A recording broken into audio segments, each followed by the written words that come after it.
Yes! Max Africa, créateur de performance.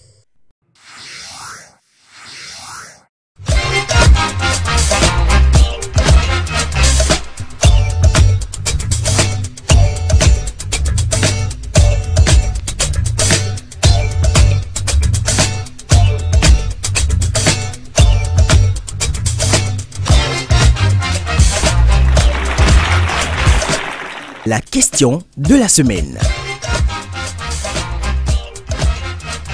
Vente à la sauvette dans les feux tricolores, votre avis?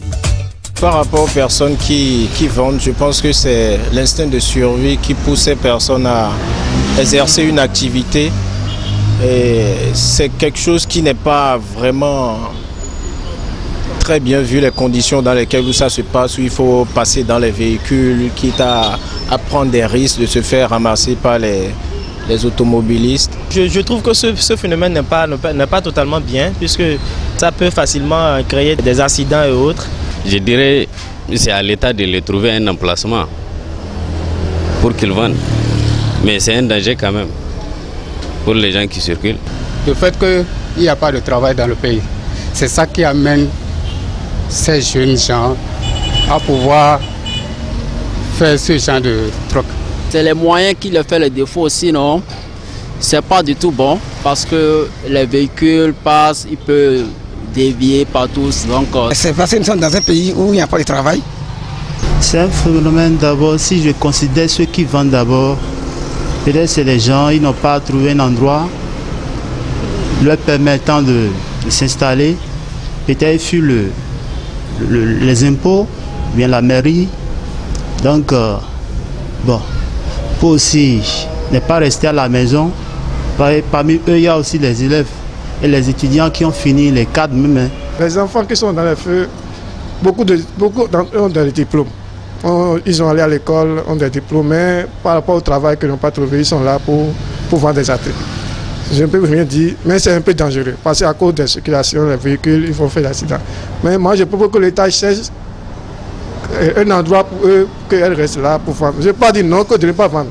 Donc c'est quelque chose qui nous aide aussi, mais rester dans les feux, c'est un peu dangereux. L'État peut les aider à trouver quelque part rester pour voir les articles. Ça serait bon. Pour décourager cela, je n'ai pas totalement de solution, mais je pense que c'est parce que les choses sont souvent en vente à vil prix, raison pour laquelle les passagers ont l'habitude donc de s'arrêter au niveau des feux pour pouvoir en prendre. Et pour les personnes qui achètent dans les feux, je pense que c'est peut-être l'envie d'acquérir des produits bon marché et qui les pousse à acheter. Pour ma part, moi je n'achète pas dans les feux. Sinon, ce genre de trucs-là, ça cause beaucoup d'accidents. Et ça amène des dégâts, ce n'est pas bon. Ça peut créer des accidents, mais je pense que c'est aux autorités de voir ce qu'elles peuvent faire.